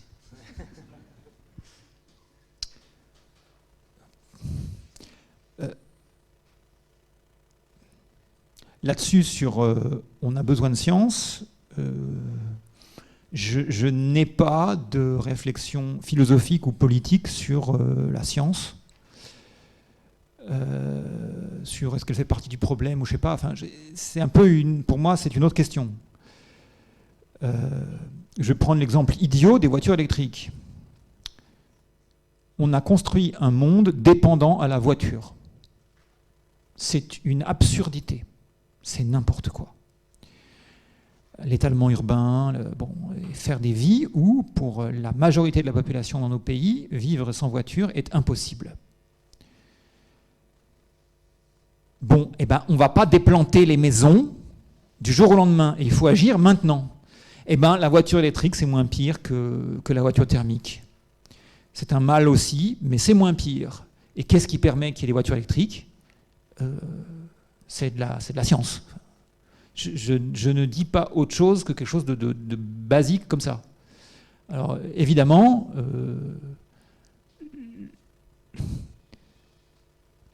la façon dont le dispositif socio-technique fonctionne et façonne le monde où on vit, et c'est la partie politique que je disais, faire de la science est indispensable, mais faire de la politique aussi, est évidemment énormément problématique. Parce que la science, c'est ce qui va fabriquer les voitures électriques dont malheureusement on a, qui sont indispensables. Point.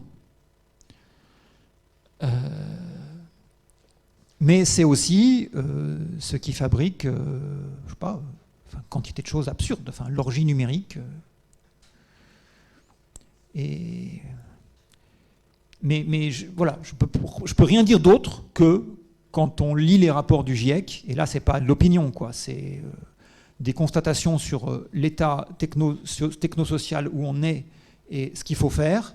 Et ben, si on n'active pas aussi des leviers de progrès technique, on ne s'en sortira pas, même s'ils sont très loin d'être suffisants. Mais ils sont indispensables. Je dis rien d'autre que ça. Et ça, c'est pas une opinion. Hein. Du coup, peut-être la vision. Merci. Oui, merci Charles. Mais c'est vrai que c'est une question difficile. Moi, c'est pareil. Je n'ai pas de réponse sur le. J'ai plutôt, moi, je constate un problème. C'est qu'en fait, on peut évidemment pas se passer de la science pour mesurer les risques, mesurer les effets de nos comportements, concevoir des possibilités nouvelles. Et c'est bien en même temps le paradigme de la science moderne qui a rendu possible la mise en demeure technique de la nature. Donc j'ai l'impression qu'elle est simultanément une partie du problème et cela dans quoi on s'attend à trouver des solutions. C'est vraiment pas évident en fait, mais indispensable, mais en même temps oui, mais peut-être pas pour. En tout cas, c'est pas de la science dont on pourra tirer, il me semble, un rapport au monde qui soit différent de celui qu'on entretient actuellement au monde. Voilà, c'est pas elle qui va renouveler notre appréhension fondamentale des choses. Il y a un rapport à la présence des choses qui est véhiculé par les sciences, et c'est pas les sciences en quelque sorte qui réformeront cette manière d'appréhender la réalité. Voilà, j'espère que j'ai été assez clair dans la réponse, mais la question, c'est vrai qu'elle est assez difficile. Pardon, j'en profite pour être un peu méchant, parce qu'il ne faut pas perdre des occasions. Tu as cité Aurélien Barraud. Alors, et c'est là, je vous ai dit, un de mes réflexes, ça a été de lire des sciences humaines et sociales pour comprendre, quoi. Et visiblement, Aurélien Barraud n'a pas fait ça, quoi. Vraiment pas. Donc, l'écoutez pas. Allez lire des vrais scientifiques de sciences humaines et sociales. Et vous découvrirez complètement autre chose que ce qu'ils racontent, même si, parfois, par accident ou je sais pas, il peut dire des choses vraies de temps en temps. Il ne se revendique pas non plus d'une approche scientifique, enfin, sciences humaines et sociales, il se revendique d'une approche poétique dans tous ses discours. Donc il faut peut-être aussi mettre ça... Oui, mais... Attends, il faut mettre je dirais par rapport à ce qu'il dit... Je voulais juste préciser, parce qu'il parle au-delà de la science, il parle au sujet de... Mais il parle au sujet de, visiblement, sans avoir lu de sciences humaines et sociales. Voilà. Parce que quand je lis des choses, eh ben, c'est pas ce que j'entends sur ce genre de personnes. Il faut le savoir, c'est tout.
Alors, assumer en nom propre, non. Alors là, c'est bien que vous posez la question parce que c'est un malentendu.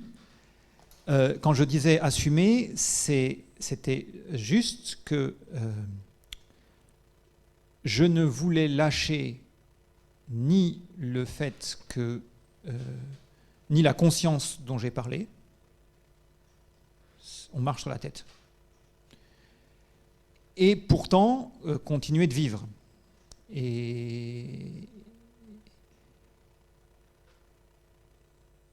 la conscience qu'on marche sur la tête peut aboutir à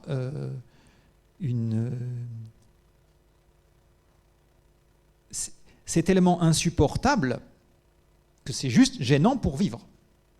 Et juste, je ne voulais lâcher ni l'un ni l'autre. C'est juste le mot assumer, c'était pas assumer une responsabilité ou je sais pas quoi, ou de me mettre la douleur du monde sur le dos ou j'en sais rien, mais plutôt vivre avec ces deux choses-là que je veux pas lâcher. Je veux pas aller regarder ailleurs ou amoindrir ma... Ouais, ok, mais je peux pas, donc je vis ma vie, et puis voilà. Je veux garder ça en face. Mais également, je veux pas que ça m'empêche de vivre, quoi. C'est juste, je voulais rien dire d'autre.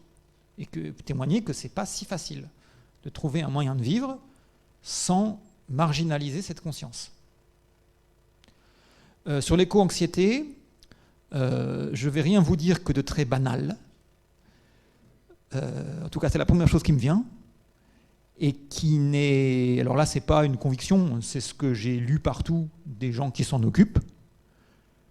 C'est que elle a une issue, c'est l'action.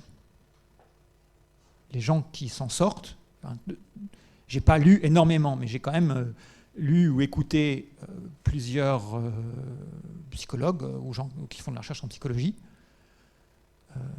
La façon dont les gens qui se traversent ça finissent par vivre quand même, c'est de l'action et de l'action collective. Pas juste se dire...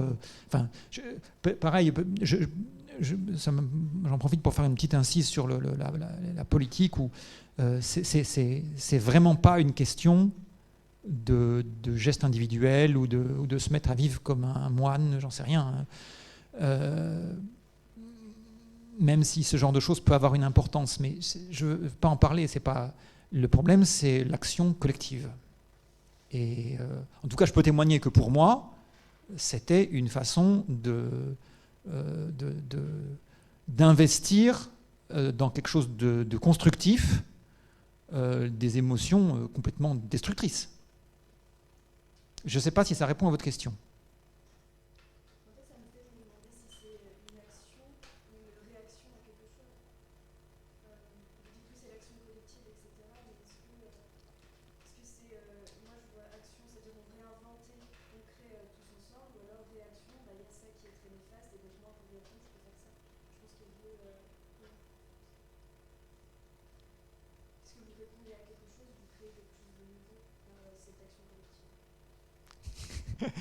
Les deux. Évidemment, je vais reprendre mon exemple. Fabriquer des cours m'a demandé de beaucoup m'auto-former. Et oui, j'ai réagi à ce que je vous ai dit. Je constate que nos étudiants, nos étudiantes, et mes collègues aussi, vivent dans une parfaite inconscience de tout cet arrière-plan. Donc je réagis, il faut faire quelque chose. Mais en faisant ça, alors là, ça devient super créatif, parce que là, je découvre à la fois le côté épuisant et intéressant de créer à partir de zéro. Tout ça n'est pas prévu, par rien. Et je suis très peu soutenu par les institutions. Là aussi, ça dysfonctionne. Le bon côté de ça, c'est que tout est à faire. Enfin, c'est un peu... Donc, la réaction aboutit... Les choses sont tellement pas prévues que ça aboutit à devoir inventer. Enfin, je reprends encore un exemple idiot. Se dire, je suis là, qu'est-ce que je peux faire Une chose, donc le diplôme auquel je formais, c'était le DUT en 2 ans. C'est passé au BUT, Bachelor Universitaire Technologie, 3 ans, avec toute une refonte du programme, machin. Donc j'ai proposé à mes collègues, écoutez, sur les sujets environnementaux, est-ce qu'on ne ferait pas une réunion pour pour se dire,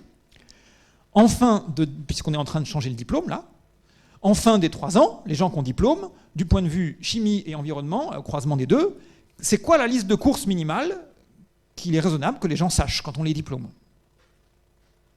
Pour avoir une idée d'un objectif qu'on voudrait atteindre là-dessus, et puis voir au fur et à mesure des années qu'est-ce qu'on met, qu'est-ce qu'on fait. C'est clair? Bon. Voilà.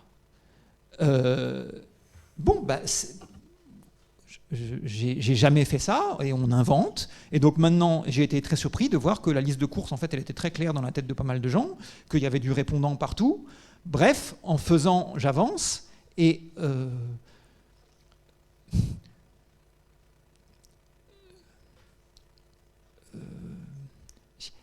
il n'y a pas de plan.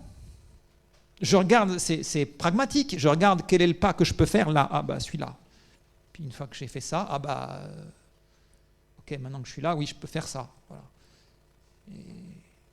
Il n'y a pas de plan. En revanche, oui, ça nécessite beaucoup d'inventivité. Et le bon côté que rien n'est prévu pour ça, et qu'il faut inventer. On est libre d'une certaine façon, même si pas dans des bonnes conditions, mais on est libre. Après, vous posiez aussi des questions sur la responsabilité. Peut-être Guillaume pouvait répondre peut-être aussi là-dessus. Oui, merci. Vous me demandiez une référence à Heidegger, j'ai trouvé.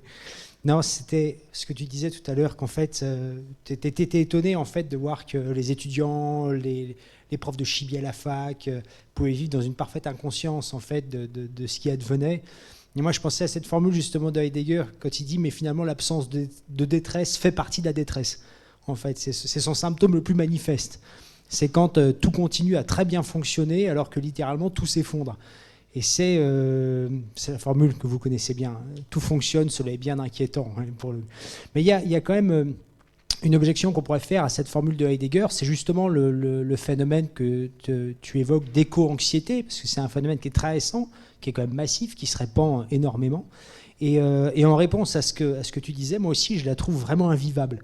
C'est-à-dire que c'est très difficile de soutenir un rapport quotidien au réel avec les exigences domestiques, professionnelles, tout en ayant dans l'arrière-fond de sa conscience, en fait, l'idée que on est tous au bord du précipice.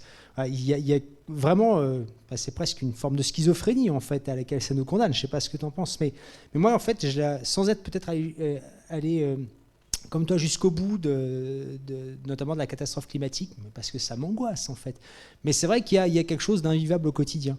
Et je me disais en fait, d'autant plus, je me permets du coup de réagir à votre remarque de début, puisque vous disiez mais finalement il ne faut pas tondre trop court. Et moi en fait l'éco-anxiété, elle s'est manifestée quand je me suis rendu compte qu'il y avait quasiment, j'exagère peut-être un peu, une catastrophe écologique derrière le moindre petit geste du quotidien, genre manger des endives, tondre trop court, je viens de l'apprendre. Faut que je change ma manière de tondre. Boire des spritz, non, c'est idiot, hein, télécharger un film sur le numérique, et alors après on entend une émission à la radio, on dit oui c'est horrible, ça consomme tant, ça produit tant, c'est une catastrophe pour les sols, manger des endives, mais comment ça? Moi c'est vrai que moi l'éco-anxiété en fait que tu as du coup éprouvé, moi elle s'est donnée sous cette forme notamment, genre on est traqué par les gestes qui individuellement semblent insignifiants, alors que mis bout à bout et accumulé par des millions de personnes, en fait, il y a derrière des infrastructures et des résultats absolument catastrophiques. Bon, voilà pour essayer aussi de vous répondre. Sur les responsabilités, comment dire ça de façon brève,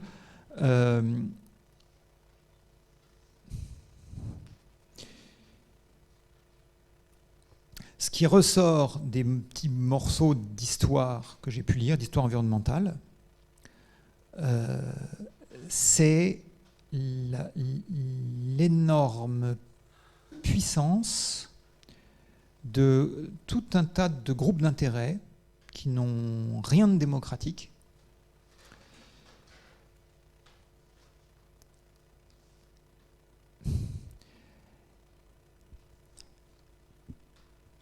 j'ai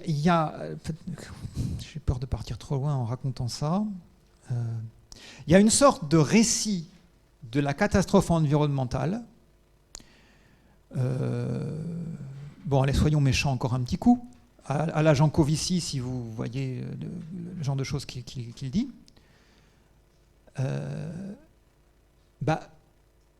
les énergies fossiles, c'est super parce que ça permet la belle vie. Donc fatalement, on va y avoir recours et de plus en plus, et ça fait toutes les exponentielles que vous voyez dans les jolis schémas, consommation de charbon, consommation de pétrole, fabrication de plastique, pollution de l'air, pollution de... etc. Et c'est comme un marchand de sucettes avec plein de sucettes en libre accès, tout le monde prend des sucettes parce que c'est tellement facile. D'une part, ça permet d'avoir des choses complètement basiques, la sécurité alimentaire, une très bonne santé, une espérance de vie comme jamais on en a eu. Et puis, c'est la belle vie, des grandes maisons, des voitures, des équipements plein partout. Donc, c'est un peu fatal. Qui se priverait de mettre la main dans le pot de confiture quand il y a un pot de confiture devant vous? Enfin, je résume à grands traits ce que raconte non seulement la personne que j'ai dite, mais également une façon un peu naïve de voir les courbes exponentielles qui se développent devant nous. C'est une sorte de fatalité, quoi. Alors, l'histoire environnementale montre vraiment que non. À plein de moments, il y a eu des choix contingents où l'avenir n'était pas écrit et on a pris une branche plutôt qu'une autre pour plein de raisons. Et si je pouvais le dire en une phrase, à beaucoup de moments dans l'histoire des pays riches, des groupes d'intérêts puissants, pour des raisons politiques, géostratégiques, ou pour des raisons d'appât du gain, d'enrichissement, ou pour encore d'autres types de raisons, ont eu intérêt à développer des technologies qui sont dévastatrices pour l'environnement. Et comme ils étaient bien placés dans la machinerie, ploum.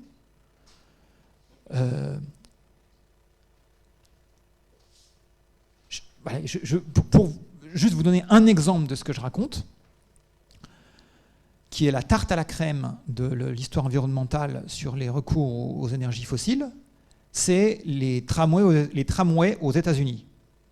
Qui a entendu cette histoire du pourquoi il n'y a aucun tramway dans aucune ville états-unienne à peu près, sauf San Francisco?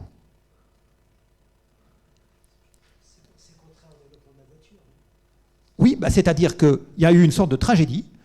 En 1935 a été votée une loi antitrust qui obligeait, pour des bonnes raisons, les entreprises qui sont monopolistiques dans un énorme secteur à les couper en morceaux. Et cette loi s'est appliquée aux entreprises productrices d'électricité. Les entreprises productrices de centrales électriques, pas bêtes, avaient également développé des tramways dans toutes les villes états-uniennes.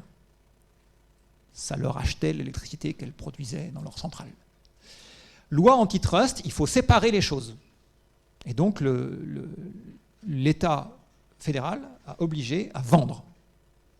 Et là, il y a eu General Motors, les voitures, Firestone, les pneus, et Standard Oil, enfin Rockefeller, le pétrole, qui ont fabriqué une société écran tout de suite, et qui ont racheté tous les tramways partout et ils les ont détruits. Bon, c'est juste, je vous donne juste un élément. Voilà comment une chose s'est produite qui a été un des éléments parfaitement non démocratiques. C'est pas, personne n'a décidé, c'était la volonté politique de 3 personnes très riches pour leur propre appât du gain, qui ont favorisé encore plus la dépendance à la voiture dans toutes les villes états-uniennes en détruisant les tramways. Avec, dans le même temps où ça se faisait, des articles de journaux décrivant l'absurdité de ce qui se passe. Mais ça s'est passé. Et c'était absurde. Un peu comme aujourd'hui, on vit de l'absurdité qui se produit, et voilà. Il y a des groupes d'intérêt bien placés qui ont un pouvoir démesuré. En tout cas, voilà une chose qui le montre. Et, je vous avais dit, c'est pas fatal. Regardez ce qui s'est passé en Allemagne ou en Suisse. Pas en France. En France, les tramways ont été détruits aussi pour des raisons semblables. Mais en Allemagne ou en Suisse, il y a eu des décisions politiques à un moment différentes, et les tramways ne se sont pas arrêtés. Alors qu'en France, nos tramways, c'est des choses reconstruites dans les années 80-90. Donc c'était possible que ça n'ait pas lieu. Voilà, donc sur les responsabilités, vraiment une chose, il y aurait plein d'autres choses à dire, mais si je dois dire qu'une seule chose en matière d'histoire environnementale, pour plein de raisons et à plein de moments, l'avenir n'était pas forcément écrit, et ça favorisait des intérêts d'appuyer encore plus sur le levier énergie fossile ou sur le levier individualisation, parce que plus on vit des vies individualisées, plus on est énergivore. L'habitat individuel versus l'habitat collectif, les transports individuels, etc. Alors, bien sûr, c'est facilité par les choses que dit Jean Covici, c'est-à-dire on est en train de distribuer des sucettes, c'est tellement facile, il suffit d'extraire le pétrole. Bon. Il y a aussi le fait que c'est une solution de facilité. Si ce n'était pas si facile, ça n'aurait pas eu lieu comme ça. Mais il y a ces quantités de pas de doigts qu'il y a eu dans le passé et qui continuent de se produire maintenant. Par des mécanismes absolument pas démocratiques. Bon, on va devoir rapidement conclure. Ouais. Juste pour répondre à ce que tu dis, c'est vrai qu'il y a toujours d'abord une décision en fait, qui est prise soit par des groupes d'intérêt, soit limite par des États ou des collectivités. Et alors évidemment, on a l'impression que du coup c'est contingent, et évidemment la chose, de fait, elle aurait pu être évitée, ou elle aurait pu se produire autrement. Mais une fois que la décision est prise, j'ai l'impression qu'il y a ce qu'on appelle dans les sciences humaines un verrouillage socio-technique. C'est ça, c'est-à-dire qu'en fait, ça conduit à la mise en place d'infrastructures pour la voiture routière, autoroutière, des habitudes collectives, individuelles, des recherches universitaires, des bourses de thèse, même jusqu'à ce niveau, évidemment des développements industriels. Et une fois que ce verrouillage socio-technique en fait, est amorcé, il faut toujours plus qu'une décision pour revenir en arrière. C'est initié par une décision, mais la décision ne suffit pas en quelque sorte à réformer la catastrophe. Et je crois que c'est un peu dans ce type de verrouillage qu'on se trouve aujourd'hui. Voilà, c'est pour ça que c'est aussi difficile, alors même qu'au départ, ça aurait pu parfaitement être évité. Voilà, juste pour répondre à ce que tu disais. Alors, on est malheureusement pressé par le temps parce qu'on doit rendre le CDE à 19h45. Donc on va conclure. Ici, on va pouvoir continuer la discussion juste en haut autour d'un moment convivial, comme c'est appelé sur le flyer. Donc encore merci à nos deux intervenants et à vous tous d'être venus. Et on se retrouve donc juste en haut. Il va falloir prendre la porte à gauche, ensuite les escaliers. Et voilà. Bon, vous pourrez nous suivre. Merci encore à tous.